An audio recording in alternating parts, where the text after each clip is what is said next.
Hello everyone, welcome back to our second lecture of our final unit, taking a look at modern America. We have started in the 1960s and are working our way up through the various presidential administrations, all the way up to modern day. So last time we met, we took a look at the administration of Richard Nixon, and of course ending in embarrassment and of the Watergate scandal, a very, very sad time in American history, and really a moment where Americans truly lose a lot of faith in the federal government. And frankly, I don't think we've ever really recovered. Today we're going to be taking a look at a couple of different administrations, two of them one-term presidents, both in Gerald Ford and Jimmy Carter, and we'll finish by talking about the administration of Ronald Reagan, the poster boy of the conservative movement in the 1980s, and we'll also see kind of an end to the Cold War, something that's been going on throughout most of our last few units. So I hope you guys enjoy it. Let's go ahead and get started with our notes. Now, like I had mentioned to you, Gerald Ford was in a very precarious spot. He had been hand-selected as vice president for Nixon, and then was elevated to the presidency when Nixon resigned. So he will be a one-term president. He proved to be not a very popular president. In fact, perhaps because of his very first decision in office, which was to grant an official pardon to Richard Nixon. Now, what a pardon does is a special power of the presidency. It's kind of a check on the judicial branch.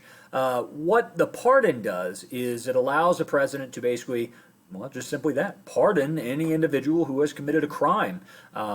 Now, there's a lot of kind of ethical issues here. It's usually used to kind of correct injustices that might have happened in the judicial system. But in this case, many Americans were upset because Nixon had committed a crime. It was quite obvious and had tried to cover it up and lied to the American people about it. Ford pardons him in an attempt to move on with the country, and I understand why. I understand his desire to do that. After all, I imagine the circus that it would have been if Nixon had been put on trial. Looking at a former president being convicted and even sent to prison. I get why Gerald Ford did it, but frankly, it was not exactly what the American people wanted at this time. Now, Gerald Ford, beyond that, he's going to have terrible timing because America is not in a good situation in terms of the economy. Inflation, where your money is buying less goods, inflation is a major problem under Ford, and he tries to come up with some programs like whip inflation now, win. Asking them to conserve fuel, even turn the heat down in your house and put on a sweater. Americans don't really want to be told what to do in their own homes, so inflation would continue to be a major issue. And frankly, under Ford, we're going to see one of the worst recessions of all time happen, mainly because of those economic issues. Now, there were some positive things that happened under Ford. Henry Kissinger had remained as Secretary of State with his experience there. And we're still in that period of détente, an easing of tension. So the Cold War is thawing out. The Cold War was this, especially kind of centered on the split between East and Western Europe. What Ford did was he helped arrange an agreement called the Helsinki Accords, which promised greater cooperation between the two regions of Eastern and Western Europe. And that's a very good thing. Anytime we can reach agreements with our enemies, that's should be hopefully a positive thing. And that's about it for Gerald Ford. We're taking a brief look at these guys, but he didn't really do too much, I guess, in those 3 years. Another one-term president is Democratic nominee and president Jimmy Carter, who served, he was elected in 1976, the year of our bicentennial, America, 200 years old. And he would be a one-term president, losing in 1980 to Ronald Reagan. Now, energy is going to become a very important aspect of Carter's administration. We talked last time about the emergence of OPEC, the oil cartel out of the Middle East that really clamped down on the oil production, or at least sales to the United States, and had a tremendously negative effect for our country. So energy is going to be one of the most important things of Carter's administration. There will be a bill passed called the National Emergency Energy Act, which put more taxes on gas guzzling cars. A trend that has some environmental aspects to it that we also see emerging as important issues today again. So even though you can see there our dependence decreased on foreign oil, ultimately it didn't help the major issue going on, which was still inflation. So, inflation is normal around 4 to 5%. That's why you get about, you're supposed to get a raise, pretty much every year. But it's 11%. It's more than double what the average inflation rate is. And that just means people can't buy as much. It means your money doesn't buy as many goods. And so Americans are really struggling during this time, especially the middle and lower class. Now, another foreign policy aspect of Carter's administration, we talked about under Nixon how the first SALT agreement had been signed, which limited the amount of weapons, specifically the intercontinental ballistic missiles. Here in 1979, we're going to sign SALT II, which was an agreement limiting some other weapons. It was a great idea. In fact, the talks actually ended up breaking down, though, because in 1979, there's another major world event, and that is the Soviet Union has invaded Afghanistan. They were trying to install a communist ruler in Afghanistan, and that was failing. They were basically having some issues with the people of Afghanistan. We're going to see the rise of a group called the Taliban during this period, actively fighting against the Soviets, and frankly getting support from the United States, including money and weapons to fight against the Soviets. It would be a mere 22 years later that we would be ourselves fighting the Taliban in Afghanistan. So it comes full circle here. But after the Soviet invasion of Afghanistan, which, by the way, they would be there for the next 10 years, which sounds ridiculous until you realize that we have been there for 20 years. But with Afghanistan, it was a tremendous drain on the Soviet economy. In fact, this will directly lead to the collapse of the Soviet Union, which is right around the corner in basically in about a decade from this point. Now, Carter, a lot of people criticized how Carter handled that invasion. That's a tough point to be in. What do you exactly do? I mean, once again, we still have nuclear arsenals that are ready to be fired at any second. So you don't want to put too much pressure. But a lot of people disagreed with the fact that he handled it by boycotting the Olympics, which were being hosted in Moscow at that time. So always felt bad for those athletes who had been, trying their entire lives, building up, for this moment, and then all of a sudden, because of something completely out of their control, weren't able to participate. Now, what Carter is perhaps most famous for is signing the Camp David Accords. And I will say this was a wonderful agreement between two enemies in the Middle East, Israel, who the U.S. had traditionally backed, and Egypt. Now, I won't get into the full details of this, but basically there had been a war between these two countries, and Carter got them to come together at the presidential retreat known as Camp David.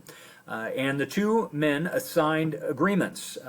Basically, Egypt recognized Israel as a legitimate country, which had still been in question ever since their founding in the late 40s. And in return, Israel returned a lot of the land that they had taken from them in the last war that they had fought, in the Yom Kippur War. Sadly, Carter is going to have to deal with one of the toughest moments in U.S. history in 1979, which, by the way, pivotal year. I mean, there's a lot going on in 1979. In 1979, there was a revolution that took place in the nation of Iran. Now, if you remember back to our Cold War unit, we talked a lot about how the CIA was very active throughout countries in the Middle East and Central America. Iran was one of those nations in which the CIA had actively overthrown the leader. The leader in the early 70s had been elected by the Iranian people. I believe that's correct. I believe he had been elected. But he was not necessarily a fan of the United States. And so the CIA actually worked to overthrow that leader and install their own kind of man that was loyal to the United States, who the Iranian people called the Shah. The Shah was a very liberal, very open, very modern leader. And Iran is a very traditional place, very conservative. The people clashed with the Shah often. And eventually in 1979, there is going to be a revolution to install a religious leader, the Ayatollah Khomeini. He will become basically the kind of a dual, both the religious leader in the country, but also the political leader as well. And frankly, it's at this moment that Iran and the United States, our relationship has broken off and frankly has never recovered. Today, I think Iran probably represents one of the bigger threats in that region. But this is kind of the heart at all that issue. So the revolution occurs. There's a very anti-American wave. Again, people did not like the Shah at all. So there were protests outside of the U.S. Embassy for days and weeks ahead of this, until finally a group of Iranians, it was a large group, hundreds of people, stormed the U.S. Embassy, which this had to be a terrifying ordeal.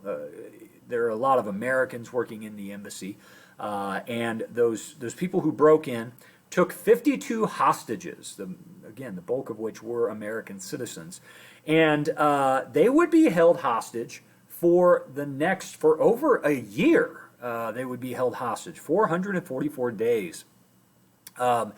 President Carter attempted to negotiate for their release, failed, attempted to even intervene militarily, actually sent in a helicopter full of, I think it wasn't Navy SEALs, but it was an elite group like that. Sadly, it crashed in the desert on the way there, and all the specially trained soldiers were killed. It was a bad situation, just overall. And ultimately, the hostages were released on the day of President Reagan's administration. A lot of historians point to this incident as the reason that Carter lost the election, was he was unable to get those hostages out.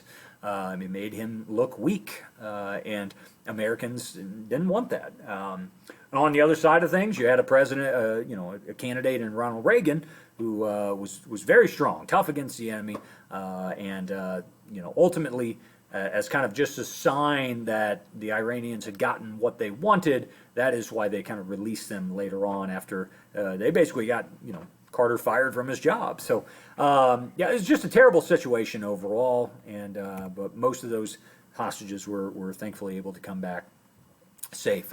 Quite an ordeal. Movie Argo was created about this. There was kind of a crazy story of how they got the hostages, some of those that were in hiding out. Great movie. You're probably not old enough to see it, so wait until you turn 18. Let's talk about Ronald Reagan. He is elected in 1980, is inaugurated in 1981. As I've mentioned a couple times now, Ronald Reagan is kind of the poster child for conservative values. He is pushing for less government, lower taxes, traditional values, and a former actor. He was a big-time actor back in the 50s, but made the transition to politics, becoming the governor of California, and then becoming president in 1980. Now, his economic policies are still quite debated today. What becomes known as Reaganomics, deals with two different areas. Number one, basically butcher government programs. 10% of the overall budget is going to be cut here. So that definitely plays to the supporters of less government, but also reducing taxes. This is what's called supply-side economics, and you might hear it referred to as the trickle-down style of economics. Basically, if you give people tax cuts, in particular those at the top, the business owners, the wealthy, that the savings would basically trickle its way down. That business owners would then use those tax savings to pay their workers more and to expand and conduct more business. That is very debatable. As I said, it is still, because these things take time to actually understand the effects. They almost never have immediate effects. It takes years to understand whether these things have a positive economic impact on America or not. And again, very debatable. At the same time he is cutting taxes, he is tremendously increasing military spending. Spending will double on the military during Reagan's administration. Now, some of those funds were being used for traditional military expenditures, tanks and planes and ships. But some people did not really support him taking it a whole new direction. And under a proposed program called Star Wars, which the movie had been out, it was coming out in the 70s and 80s, this was a very futuristic program in which it involved lasers shooting missiles down, and I don't know. It never came to fruition.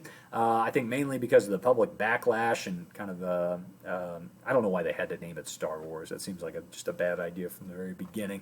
But all told, it's just an example of the military spending that's happening under Reagan. Look at what happens to the debt in this country. The national debt will quadruple from the time that Reagan and then his predecessor Bush, George H.W. Bush, is installed after him. You can see the national debt will go from $900 billion to $4 trillion by 1992. So, a lot of military spending, and frankly, this is another trend that hasn't gone away. Again, right or wrong, the U.S. spends a tremendous amount of money on our military, and I think you combine the next 10 nations in the world, you combine how much they spend on their military, and we actually still spend more. So that has its heart right here with Reagan, okay, and that has not gone away. Reagan will also place a number of Supreme Court justices on the court, some names that are still active today. In fact, all of these have either retired or died within the last 5-10 years. One milestone is that we actually have our first woman on the Supreme Court. So Sandra Day O'Connor, who actually ended up being more of a liberal justice than Reagan would have liked.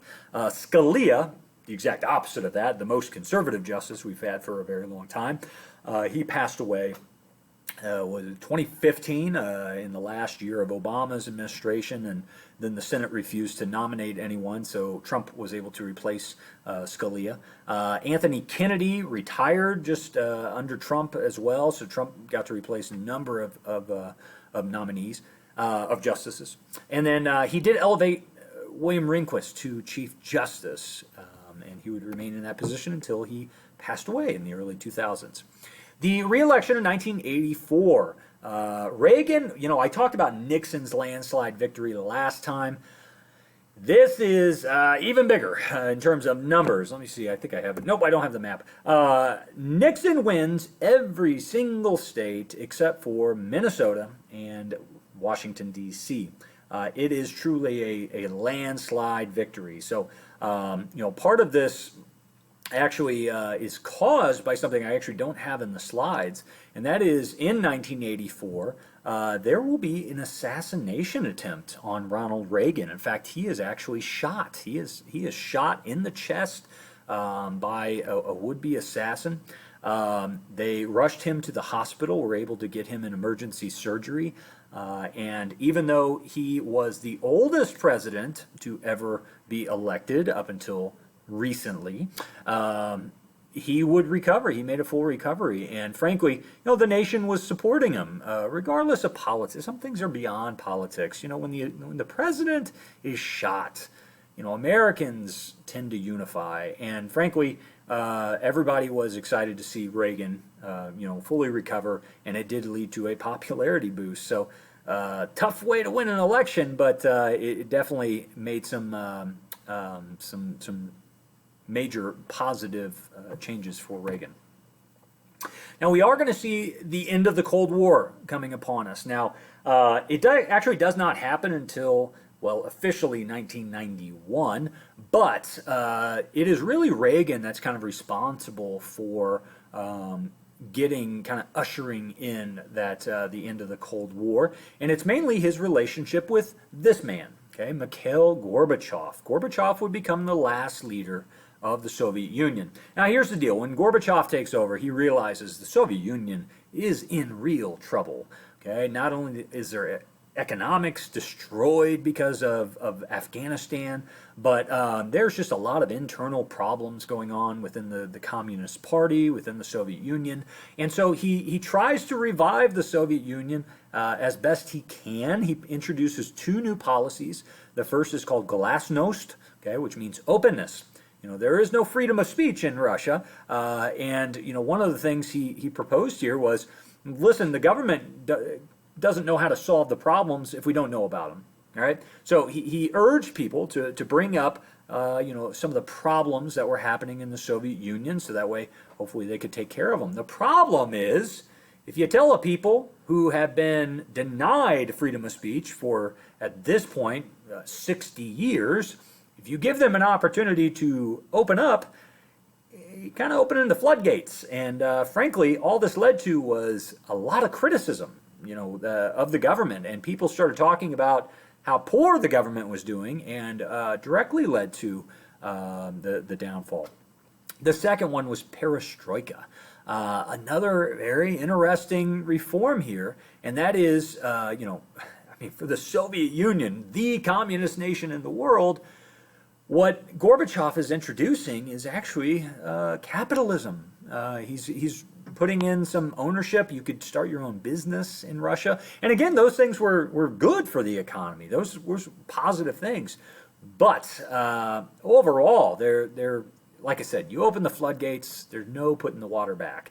So all these things are going to lead to challenges to the old Soviet regime.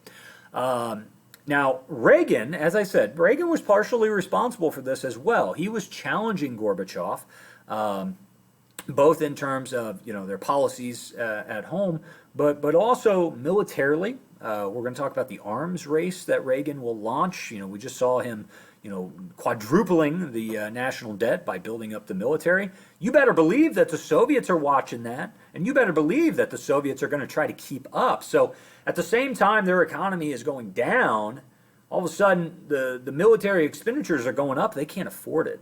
Okay, but he openly challenged Gorbachev in front of the Berlin Wall, most famously, 1987. Reagan went to Berlin and stood in front of the wall, and he challenged him. Mr. Gorbachev, tear down this wall.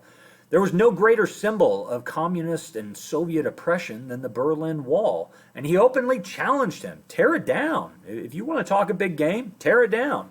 So, these kind of challenges were important in bringing the Soviet Union down.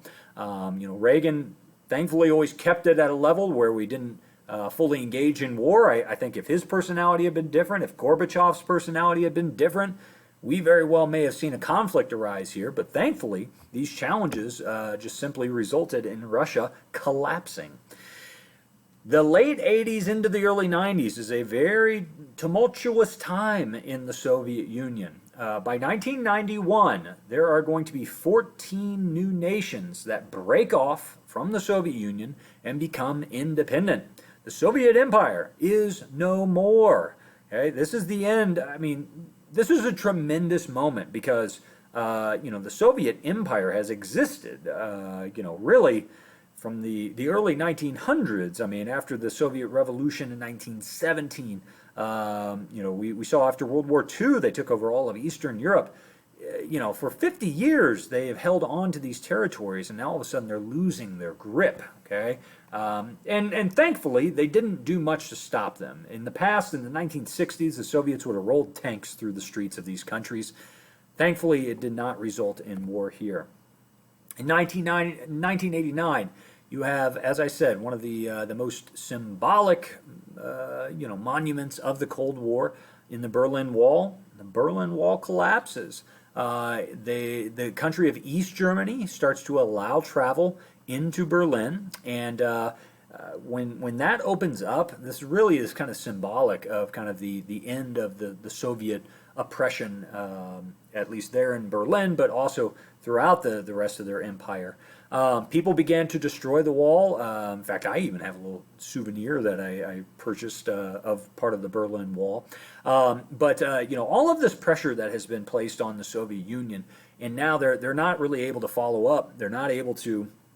They can't clamp down on these people. I mean, in the good old days of the Soviet Union, like I said, they rolled tanks through Prague and a lot of other countries, here they can't stop freedom. They can't stop democracy from happening. In 1991, Soviet Union is going to officially collapse.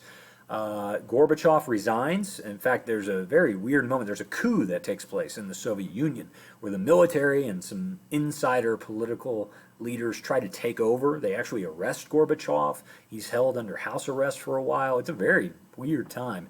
Gorbachev eventually resigns. The man pictured in the bottom right shaking hands with George H.W. Bush is Boris Yeltsin. He will become the first president of Russia. On Christmas Day, 1991, the Soviet flag lowers over the Kremlin for the very last time. And in its place would be the tricolor flag of the Russian Federation.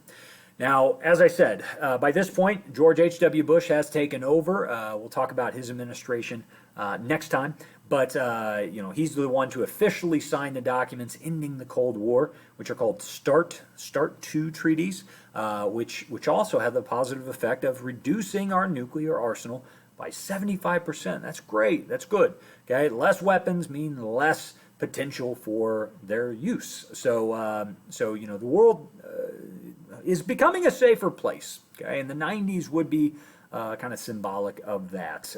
Now, that will all change a decade later as we see a new villain emerge, and we're going to see a new war emerge in the war on terror.